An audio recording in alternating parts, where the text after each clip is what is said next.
Good evening everyone. मैं हूं आकांक्षा जैन, आपकी दोस्त आपके साथ। आज हम एक और वीडियो लेकर आए हैं जिसका नाम है एसीपी। इसे बोलते हैं एल्यूमिनियम कंपोजिट पैनल। ये इंडिया में और बाहर की कंट्रीज में बहुत ही ज़्यादा ट्रेंडी प्रोडक्ट हैं। अगर आप रिजनेबल रेट्स में और कुछ अच्छा क्लासिक शो करना चाहते हैं तो आप एसीपी के साथ जा सकते हैं। लास्ट वीडियो में मैंने एचपीएल और एसीपी शीट्स का कंपैरिजन किया था, जिसमें नो डाउट एचपीएल बेस्ट है as compare to ACP. But अगर आपको रिजनेबल प्राइजेस के साथ जाना है और आपको 5 to 10 ईयर्स के लिए कोई भी प्रोडक्ट आपको एलिवेशन में इंटीरियर में यूज करना है तो एसीपी बहुत ही बेस्ट है। चलिए आज जानते हैं एसीपी के बारे में बिना देरी करते हुए। तो जानते हैं एसीपी क्या। एसीपी को वो एल्यूमिनियम कंपोजिट पैनल बोला जाता है। ये बहुत ही ड्यूरेबल और वर्सटाइल प्रोडक्ट है। एस्थेटिकली भी बहुत ही अपीलिंग प्रोडक्ट है। ये लाइट वेट होने के कारण एसीपी बहुत ही ज़्यादा डिमांड में है। ये दोनों ही कमर्शियल आपके प्रोजेक्ट्स में, इंडस्ट्रियल प्रोजेक्ट्स में, रेजिडेंशियल प्रोजेक्ट्स में और काफ़ी ज़्यादा यूज़ में है। चलिए बात करते हैं इसकी मैन्युफैक्चरिंग के बारे में। मैन्युफैक्चरिंग कैसे की जाती है एसीपी शीट्स की। सबसे पहले एसीपी शीट्स के लिए बात करें, एसीपी होता है एल्यूमिनियम कंपोजिट पैनल। तो एल्यूमिनियम से पता चल रहा है कि इसमें जो प्रोडक्ट है वो एल्यूमिनियम का है। तो सबसे पहले रॉ मटेरियल्स के लिए रॉ मटेरियल प्रिपेयर किया जाता है। एल्यूमिनियम जो कॉइल्स हैं वो ली जाती हैं, और पॉलीमर कोर मटेरियल, जो पॉलीमर जो बीच में बाइंडिंग के लिए मटेरियल रहता है स्ट्रॉन्ग बॉन्ड देने के लिए, उसे पॉलीमर कोर मटेरियल है वो पहले सबसे पहले उन दोनों को इकट्ठा किया जाता है। उसके बाद सेकंड हमारा आता है surface treatment. Surface treatment aluminium coil का और कोर का दोनों पे ही सरफेस ट्रीटमेंट दिया जाता है। वो किससे दिया जाता है?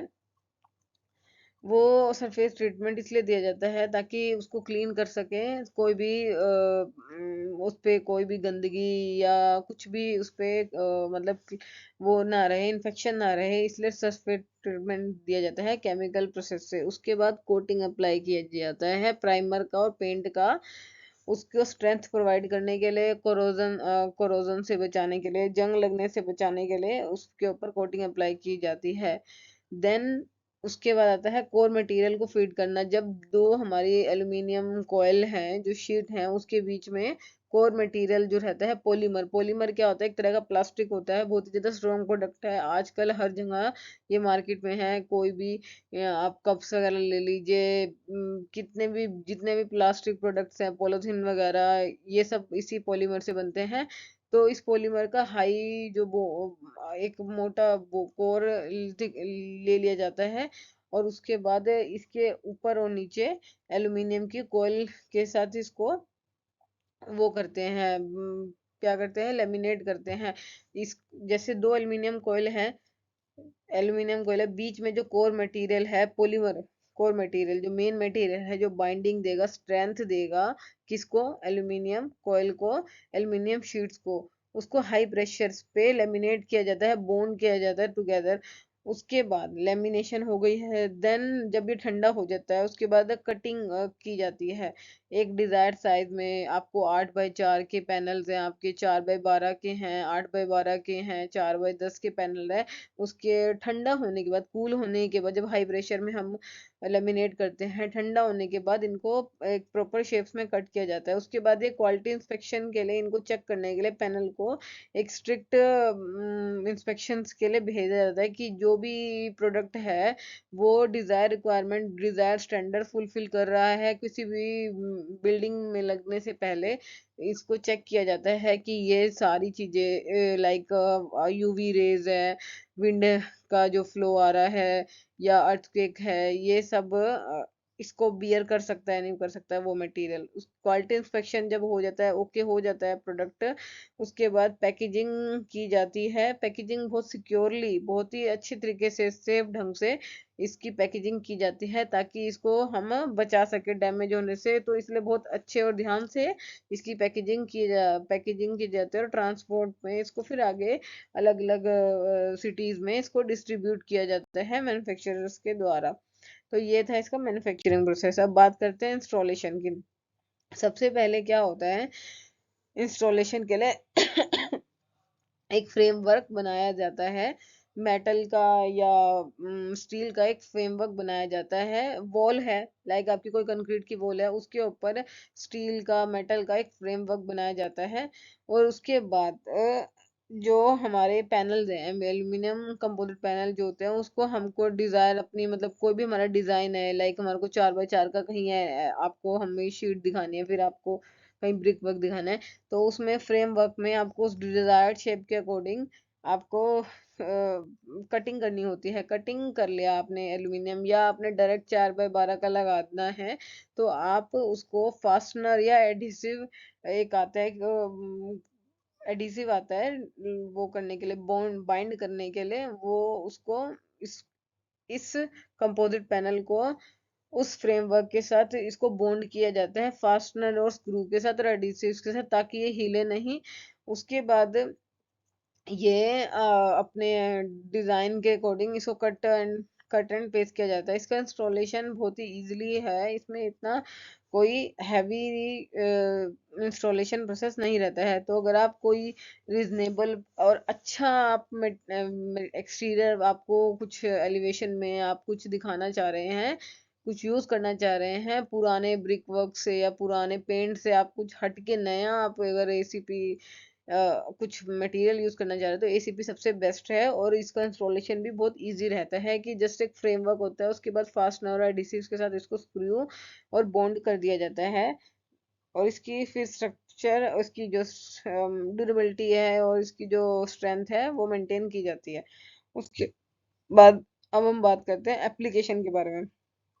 एसीपी की बहुत सारी यूज है, जो बहुत जगह जगह ये यूज किया जाता है। सबसे पहले एक्सटीरियर की बात करते हैं। एक्सटीरियर क्लैडिंग में, वॉल्स में, वॉल क्लैडिंग में इसको यूज किया जाता है, वॉल सीलिंग में इसको यूज किया जाता है, साइनेजेस में यूज किया जाता है इसको, ऑफिसेज में, सीलिंग्स में यूज किया जाता है, वॉल में इसको यूज किया जाता है। इसका फर्नीचर्स भी इसके बहुत ही ज्यादा आजकल ट्रेंड में है। साइनेजेस में आप वो आजकल देखेंगे हर जगह जो साइनेजेस है, एलईडी के साइनेज है, वो सब एसीपी के ही बनते हैं। देन इसकी हम बात करें अगर घरों में, रेजिडेंशियल में, तो किचन के कैबिनेट्स हैं, कबर्ड्स हैं, काउंटर टॉप्स हैं, उसके ऊपर जो कबर्ड्स के ऊपर जो मटेरियल होता है वो एसीपी का आजकल लोग लगवा रहे हैं, क्योंकि ये रिजनेबल प्राइसेस में अवेलेबल है, इसलिए लोग एसीपी के तरफ भी जा रहे हैं। अगर हम बात करें फर्नीचर्स में, इसमें बनते हैं कबर्ड्स, इसमें बन जाते हैं टीवी यूनिट्स हो गए, आपको कोई भी वो दिखाने हैं, क्लैडिंग वगैरह दिखानी है, इसमें बहुत सारी शेप्स और बहुत सारे डिजाइन अवेलेबल रहते हैं एसीपी में। तो ये काफी ज्यादा बेस्ट प्रोडक्ट है, रिजनेबल प्रोडक्ट है। अगर आप किसी सस्ते की तरफ, आपको रिजनेबल की तरफ और एक अच्छा आउटलुक आपको देना है अपने घर को, अपने किसी भी कमर्शियल प्रॉपर्टी को, तो एसीपी बेस्ट है। बात करते हैं हम इसके बेनिफिट्स की। लाइट वेट रहता है, इसकी भी इसमें भी काफी ज्यादा स्ट्रेंथ होती है, एस्थेटिकली बहुत अपीलिंग होता है। इसमें थर्मल इंसुलेशन होती है, जो एक प्लास्टिक जिससे ये थर्मल इंसुलेशन का काम करता है। सबसे बड़ी बात है कॉस्ट इफेक्टिवनेस है ये आपका। आपके जहां पर 4 to 5 लाख रुपीज लग रहे हैं, वहां आपके 2 लाख रुपीज लगेंगे किसी भी आपको, एज कम्पेयर टू एचपीएल की अगर मैं बात करूँ, तो एचपीएल की अपनी प्रॉपर्टीज हैं, एसीपी की अपनी प्रॉपर्टीज हैं। बात करते हैं हम थिकनेस और प्राइसेस के बारे में। जो 3 mm की थिकनेस है, अगर एसीपी शीट्स की हम बात करें, तो ये इसकी जो रेंज स्टार्ट हो जाती है 550 to 100 पर स्क्वायर फीट स्टार्ट हो जाती है। 4 mm की जो थिकनेस की बात करें, तो इसकी रेंज हो जाती है 60 to 120 पर एज पर डिजाइन। आपको अगर इसमें नॉर्मल शीट्स में जाना है, तो आपकी मिनिमम जो रहेगी रेंज रहेगी 60 रुपीज रहेगी पर स्क्वायर फुट। अगर आप इसमें आप और वेराइटीज में जाते हैं, डिजाइन में जाते हैं, कलर्स में जाते हैं, तो ये आपकी ऐसे ऐसे रेंज हाइज होती जाएंगी। 5 mm की थिकनेस है, उसकी रेंज 80 to 150 पर स्क्वायर फुट जाती है। 6 mm की थिकनेस में अगर आप बात करें, देखना चाह रहे हैं, तो रुपीज 100 से 200 पर स्क्वायर फीट इसकी स्टार्टिंग है। अगर हम बात करें वहीं एचपीएल की, तो एचपीएल की जो मिनिमम मिनिमम ही रेंज रेंज है। अगर आप नॉर्मल भी कोई एक लाइट वेट और वो देखेंगे तो 120 तो मिनिमम रेंज है एचपीएल की। अगर हम हाई की बात करें तो 200, 250, 300, 350, 400, 450 ये एचपीएल की रेंज है। अगर हम एसीपी से एचपीएल को कंपेयर करते हैं तो जो जो लोग एक अच्छा प्रोडक्ट और एक रीजनेबल कॉस्ट इफेक्टिवनेस की तरफ देखने चाह रहे हैं तो वो प्लीज एसीपी को कंसीडर कर सकते हैं। लेकिन एसीपीएल की मैंने आपको कुछ डिसएडवांटेजेस भी बताई थी कि इसमें स्क्रैच वगैरह इजीली पड़ जाते हैं, वही एचपीएल में नहीं पड़ते। लेकिन अगर आप 5 years to 8 years अगर एचपीएल को इजी इजी मतलब इजी आप आराम से इसको ये सारी चीजें बियर कर सकता है, इतनी जल्दी इसमें स्क्रैच वगैरह भी नहीं लगते हैं। बट अगर हम एचपीएल कंपेयर करेंगे, जहाँ एचपीएल हमारे 20 years वर्क कर रही हैं वहीं हमारी एसीपी 10 years, 5 to 10 years तक इजिली वर्क कर सकती है। तो जो अपने घर को बार बार रेनोवेट करवाना चाहते हैं, जिनका शौक होता है रेनोवेशन का, तो वो एसीपी के लिए जा सकते हैं। ये बहुत ही मार्केट में काफी ट्रेंड में है और बहुत ही कॉस्ट इफेक्टिवनेस है, जिसको वो अपनी पॉकेट मनी को देख के आप अपना मटेरियल चूज कर सकते हैं। वीडियो अच्छा लगे तो लाइक शेयर और कमेंट करना ना भूले। मिलते हैं अगली वीडियो में। Thank you.